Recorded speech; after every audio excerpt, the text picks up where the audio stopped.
Hey, it's great to be with you again today. I'm taking this class, right, on early Christian history from the first through the fifth centuries. It's really actually pretty cool, right? And one of the things I'm learning about is Christian history through where the apostles were, up through all the Roman influencing and the Greeks and, all this stuff. And it's really wild because all of this stuff comes into play, right? After like the apostles all kind of get martyred and they're out of the picture now. All these new bishops are popping up and these new thought patterns come in. And of course, you're still dealing with the Romans who want you to worship their emperor, right, as a god. And of course, the Jews and Christians are saying, no, we're not doing that. We're not about to go through that. So they go through all kinds of persecution, right? And then all these other theories pop up on about who Jesus is and the way that we're supposed to worship. And there's Gnosticism that comes in and Donatism and, right? All these isms that keep flying in. And then the Crusades come up. And there's all this stuff that when you look at it, it distorts everything about Jesus, right?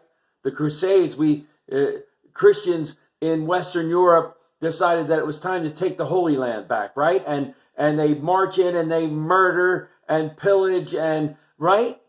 And it was all a land grab power struggle. And they get to Jerusalem, right? And they go to Jerusalem and the Muslims are all holed up in there. And finally the Crusaders take Jerusalem. And when they come in, they murder every man, woman, and child.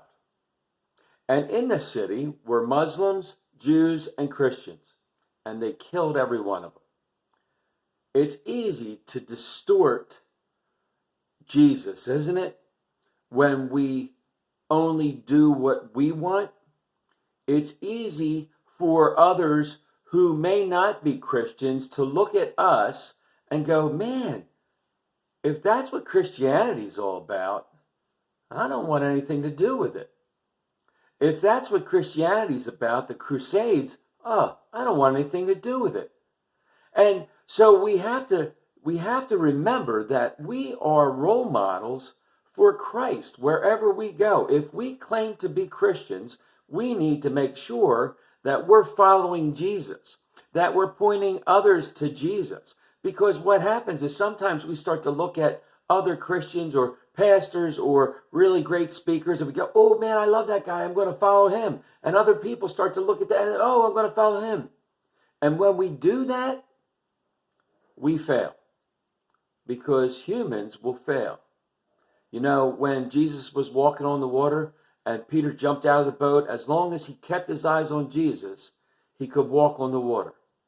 When he took his eyes off him and looked around at everything else that was surrounding him, he began to sink. We need to make sure we keep our eyes on Jesus and nobody else. May God continue to pour out his grace, mercy, and blessings on each and every one of us. Until we get to meet again, amen? Amen.